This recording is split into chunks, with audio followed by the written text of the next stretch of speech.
చెప్పిన కూటమి పాలన జనరంజకంగా సాగుతోందని అనకాపల్లి జిల్లా ఇన్ఛార్జి మంత్రి కొల్లు రవీంద్ర అన్నారు.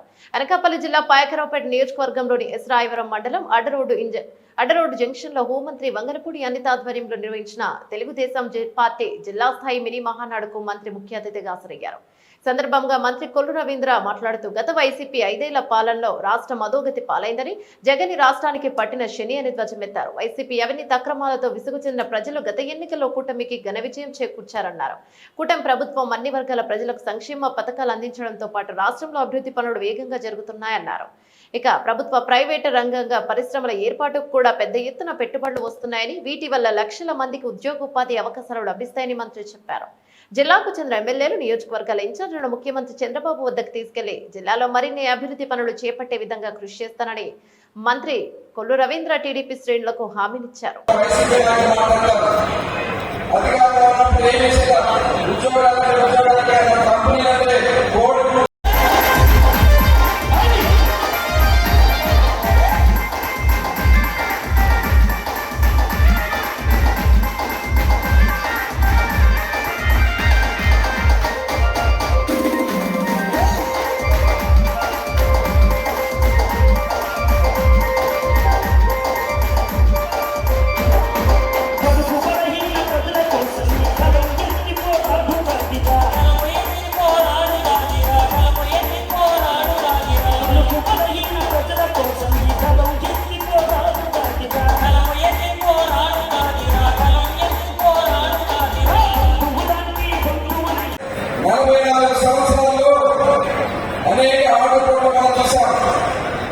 అనేక కష్టాలు మనం చూసాం.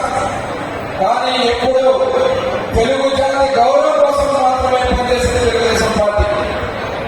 అధికారం ఉన్నా అధికారం లేకపోయినా ఆ రోజు ప్రజా సంక్షేమం కోసం కానీ ప్రజా సమస్యల కోసం కానీ నిరంతరం నిలబడింది తెలుగుదేశం పార్టీ. ఇవాళ మనం చూసుకుంటే పార్టీ కూడా ఒక సంస్థాగత నిర్మాణం చేస్తున్నాం. గ్రామ కమిటీలు, మండల కమిటీలు, జిల్లా కమిటీలు, రాష్ట్ర కమిటీలు ఏర్పాటు చేసుకుని గ్రామాల్లో తీర్మానాలు చేసుకుని ఆ తీర్మానాన్ని కూడా ప్రభుత్వంలో అమలు చేసినటువంటి ఒక సిద్ధాంతంతో కూడుకున్నటువంటి పార్టీ, క్రమశిక్షణతో కూడుకున్న పార్టీ తెలుగుదేశం పార్టీ. మన మీద అనేక కుట్రలు చేశారు.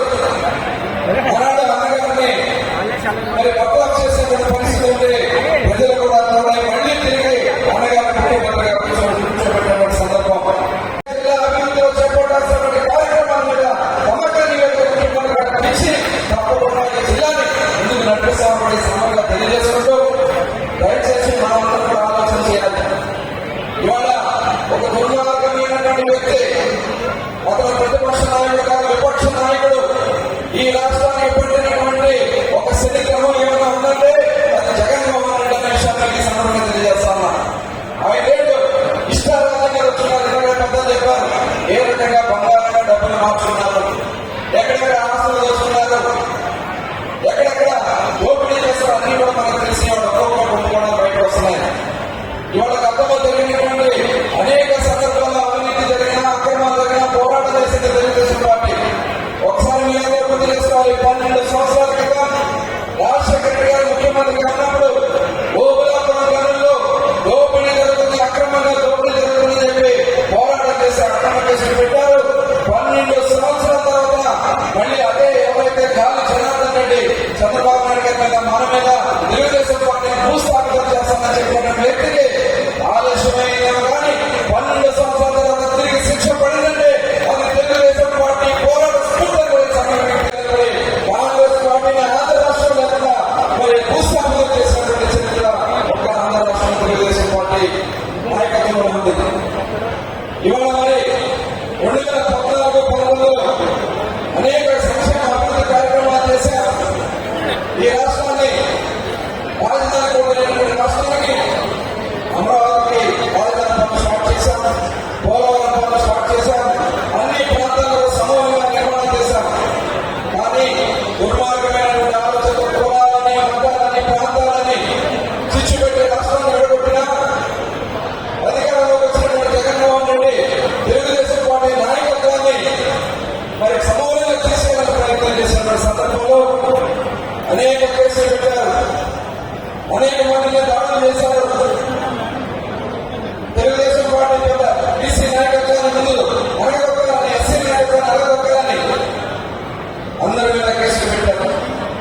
జైల్లో పెట్టి రాజ్యాంగ చూస్తున్నట్లయితే యనమల రామకృష్ణుడు గారు మరి అయిన పాత్ర గారిని అయితే అనేక సార్లు అరెస్ట్ చేయడానికి చేసినటువంటి ప్రయత్నాలు నా మీద కూడా ఒక హత్య కేసు పెట్టి నన్ను కూడా 54 గంటల పాటు ఆంధ్రప్రదేశ్ జైలు పెట్టించాం. ఇలా అనేక మంది మీద అక్రమ కేసులు పెట్టి చివరికి తోట చంద్రయ్య అని చెప్పి ఒక బీసీ సోదరుడు తెలుగుదేశం పార్టీకి సపోర్ట్ గా ఉన్నాడని చెప్పి నడి రోడ్డు మీద ప్రతి పీక మీద పెట్టి జై జగన్ నాయకులు ఈ జిల్లాలో ఉన్నారని కూడా ఈ సందర్భంగా తెలియజేస్తాను. మరి ఇలాంటి నాయకత్వం కావాలా? అమర్నిస్తున్న ఈ రాష్ట్రం కోసం కేంద్రం సపోర్ట్ ఇవ్వడం అనిపిస్తున్న నాయకత్వం కావాలా? 2024 గెలుపుకోవడానికి 2029లో తిరిగి మళ్ళీ తెలుగుదేశం పార్టీ జెండా ఎగరడానికి ఈ రోజు నుంచి మనం కూడా పూర్తిగా తీసుకోవాలని సందర్భంగా తెలియజేస్తాను. దానికి కావాల్సినటువంటి ప్రాధాన్యత ముఖ్యంగా నేను ఒక ప్లాన్ వచ్చేట్టుగా ఎమ్మెల్యేలు నేను ఒక ప్లాన్ వచ్చేట్టుగా అక్కడ ఉన్నటువంటి అవకాశాన్ని ఎంఎస్ఎంఈ పార్క్ ముఖ్యమంత్రి గారు చెప్తున్నారు. కేంద్రం కూడా మనకు సపోర్ట్ ఉంది కాబట్టి ఎంఎస్ఎంఈ పార్క్ ప్రతి నియోజకవర్గంలో 7 నియోజకవర్గాల్లో కూడా మీరు భూములు చూడండి. ఖచ్చితంగా ఎంఎస్ఎంఈ పార్క్ తప్పకుండా కౌలుదారులు ముఖ్యమంత్రి గారు చెప్పినట్టుగా ప్రారంభోత్సవం చేస్తున్నారని ఈ సందర్భంగా తెలియజేస్తాను. ఎవరే కాదు చాలా అవకాశాలు ఉన్నాయి. అవన్నీ కూడా జరిగింది. ప్రతి ఒక్క తెలుగుదేశం పార్టీ నాయకులు కార్యకర్తలు ఆ కార్యక్రమాల సంక్షేమ కార్యక్రమంలో భాగస్వాములు కావాలి, అభివృద్ధి కార్యక్రమంలో భాగస్వాములు కావాలి. ప్రతి ఒక్కరు కూడా 2029 టార్గెట్ గా పెట్టుకుని అడుగులు ముందుకు వేయాలని ఈ మహానాడు వేదికగా మీకు ఇచ్చినటువంటి తీర్మానాలన్నీ కూడా రాష్ట్రానికి పంపించి తప్పకుండా చేసేసామని మరొకసారి మీ అందరూ కూడా తెలియజేసుకుంటూ చాలా అద్భుతంగా ఈ కార్యక్రమాన్ని ఏర్పాటు చేసినందుకు అనిత గారిని అలాగే పాయకారంలో కూడా తెలుగుదేశం పార్టీ ప్రతి ఒక్క కుటుంబ సభ్యుడిని కూడా మనస్ఫూర్తిగా అభినందనలు తెలియజేసుకుంటూ